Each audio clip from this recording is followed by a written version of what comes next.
Hola, muy buenos días con todos. El día de hoy vamos a hablar acerca de las glándulas suprarrenales y las hormonas que se forman en esta glándula. Bien, ¿qué son las glándulas suprarrenales? Bueno, estas glándulas también son conocidas como glándulas adrenales. Son dos pequeñas glándulas ubicadas en el polo superior de cada riñón. Cada glándula pesa aproximadamente 4 gramos y en lo que compete a la morfología de esta glándula, esta se compone de dos porciones, de una corteza suprarrenal y de una médula suprarrenal. Bien, vamos a hablar acerca de la corteza suprarrenal. La corteza suprarrenal forma alrededor del 80% de la glándula y a causa del gran contenido de lípidos en el sujeto vivo es de color amarillento. Está cubierta por una cápsula desde la cual parten hacia la profundidad algunos tabiques de tejido conjuntivo con vasos abundantes y fibras nerviosas. La corteza suprarrenal secreta los dos tipos principales de hormonas córtico-suprarrenales o también llamadas corticosteroides, ya que estas se sintetizan a partir del esteroide colesterol y todas poseen una fórmula química parecida. Entonces, los dos tipos de hormonas mineralocorticoides, esteroides, perdón, son los mineralocorticoides y los glucocorticoides. Además de estas hormonas, produce pequeñas cantidades de hormonas sexuales, en particular los andrógenos, que inducen los mismos efectos que la hormona sexual masculina, la testosterona. Bien, los mineralocorticoides reciben este nombre porque afectan sobre todo a los electrolitos del compartimento extracelular, especialmente al sodio y al potasio, siendo la aldosterona el principal mineralocorticoide, ya que supone el 90% de la actividad mineralocorticoide. Mientras que los glucocorticoides se denominan así porque poseen efectos importantes del aumento de la glucemia.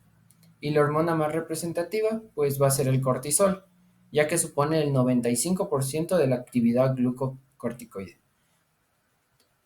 Bueno, como pueden observar, se han citado otros esteroides, ¿sí? Podemos ver que se han citado otros esteroides que se sintetizan igual en las glándulas suprarrenales, pero que tienen menos relevancia que la aldosterona y el cortisol.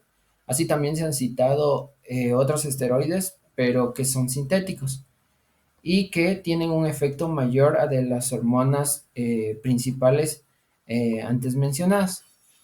Estos son, como podemos ver, en el caso de los mineralocorticoides tenemos la desoxicorticosterona, la corticosterona, la cortisona y pues el cortisol también puede tener un efecto mineralocorticoide, pero por su naturaleza es un excelente glucocorticoide.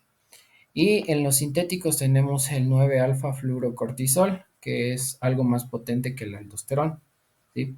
Pero este ya es sintético. En cambio, en el caso de los glucocorticoides tenemos la corticosterona, la cortisona, y en los sintéticos tenemos la prednisona, que es 4 veces más potente que el cortisol, la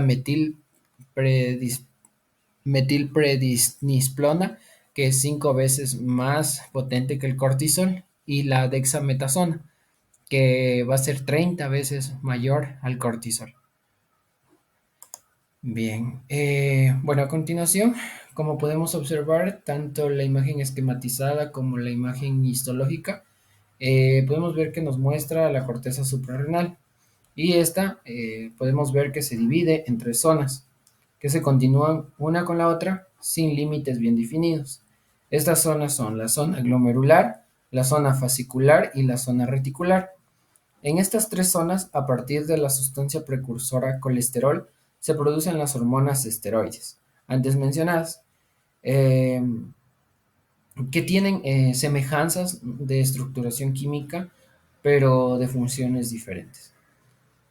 Entonces, dicho esto, vamos a hablar zona por zona, ¿sí? Entonces, en primer lugar tenemos la zona glomerular, ¿sí? Esta zona va a ocupar casi el 15% de la corteza suprarrenal y se compone de una delgada capa de células situada inmediatamente por debajo de la cápsula que está rodeando, ¿no es cierto?, a la glándula suprarrenal, a la corteza suprarrenal. Y estas células son las únicas de la glándula suprarrenal capaces de secretar cantidades importantes de aldosterona, porque contienen la enzima aldosterona sintetasa, que es necesaria para la síntesis de la hormona. Bien, ahora vamos a hablar acerca de la zona fascicular, o también se conoce como zona media. Esta zona representa casi el 75% de la corteza suprarrenal y va a secretar los glucocorticoides cortisol y corticosterona, y así como pequeñas cantidades de andrógenos y estrógenos. Eh, bueno, la secreción de estas células, ¿sí?, de la zona fascicular está controlada en gran parte por el eje hipotalámico hipofisiario a través de la corticotropina. Y bueno, finalmente tenemos la zona reticular, ¿no es cierto? Que es la zona, que es la capa más profunda, ¿no?, de la corteza suprarrenal y va a secretar principalmente los andrógenos suprarrenales, deshidroepiandrosterona y la androstenodiona, así como pequeñas cantidades de estrógenos y algunos glucocorticoides. Ok. Bueno, vamos a pasar, ¿no es cierto?, a hablar acerca de las funciones de los dos principales eh, glucocorticoides y mineralocorticoides respectivamente. Tenemos la aldosterona y el cortisol. Entonces, la aldosterona, por un lado, ¿no es cierto?, tiene tres funciones principales que, bueno, yo he puesto, he citado, que por ejemplo aumenta la reabsorción tubular renal de sodio y secreción de potasio, asimismo regulación de la presión arterial y mantiene el equilibrio ácido-base, mientras que el cortisol se encarga de la regulación del metabolismo de carbohidratos, proteínas y lípidos, asimismo de la respuesta al estrés y también contribuye a la reducción de la inflamación. Bien, ahora vamos a hablar acerca de la médula suprarrenal. Bueno, la médula suprarrenal va a formar, ¿no es cierto?, el 20% restante de la glándula, ya que, como recordábamos, el 80% pues lo estaba formando en su mayor parte la corteza suprarrenal, ¿no? Bien, entonces la médula suprarrenal se va a encontrar formada por neuronas simpáticas y por células neuronales simpáticas modificadas que van a ser carentes de prolongaciones. Y pues estas son las encargadas de la síntesis de las catecolaminas, ¿sí? Por lo tanto, para que se produzca esta síntesis, la médula suprarrenal tiene que ser antes estimulada por los nervios simpáticos, ¿ok? Bien, entonces, las catecolaminas, ¿no es cierto?, que va a sintetizar la médula suprarrenal, va a ser principalmente la adrenalina y la noradrenalina hacia la circulación sanguínea. Generalmente, ¿no es cierto?, como promedio, más o menos, el 80% de la secreción corresponde a la adrenalina y el 20% corresponde a la noradrenalina.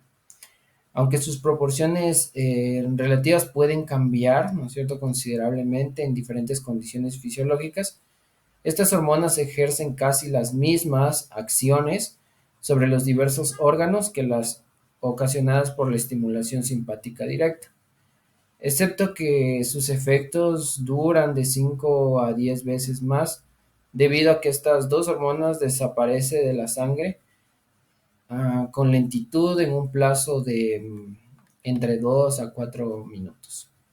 ¿Okay? Bien, entonces vamos a hablar acerca de los efectos que tiene la adrenalina y la noradrenalina en el organismo.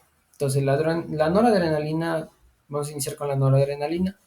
La noradrenalina circulante produce la contracción de la mayoría de todos los vasos sanguíneos del cuerpo. También va a aumentar la actividad cardíaca, ¿no es cierto? Inhibe al tubo digestivo y dilata las papilas oculares, entre otras funciones, ¿no? Bueno, entonces vamos a hablar de los efectos ahora de la adrenalina. Bueno, generalmente provoca casi los mismos efectos de la noradrenalina, pero sus acciones difieren en los siguientes aspectos, en tres aspectos. En primer lugar, debido a su acción estimuladora más destacada sobre los receptores beta, produce una mayor actividad, una mayor activación cardíaca, es decir, es más fuerte en lo que compete a la estimulación de los beta receptores de la activación cardíaca que la noradrenalina. En segundo lugar, la adrenalina no causa más que una débil contracción de los vasos sanguíneos a nivel de los músculos, en comparación con la contracción es mucho más potente, ¿no? Con en el caso de la noradrenalina es más potente en este caso la noradrenalina que la adrenalina, en el caso de la contracción de los vasos sanguíneos a nivel de los músculos. Y finalmente, como último, ¿no es cierto?, una tercera diferencia entre las acciones de la adrenalina y la noradrenalina es que está relacionada con sus consecuencias sobre el metabolismo tisular. Es decir, la adrenalina ejerce un efecto metabólico de 5 a 10 veces, veces mayor que la noradrenalina, ¿sí? Y bueno, eso sería acerca de la adrenalina. A continuación tenemos las referencias bibliográficas. Muchas gracias.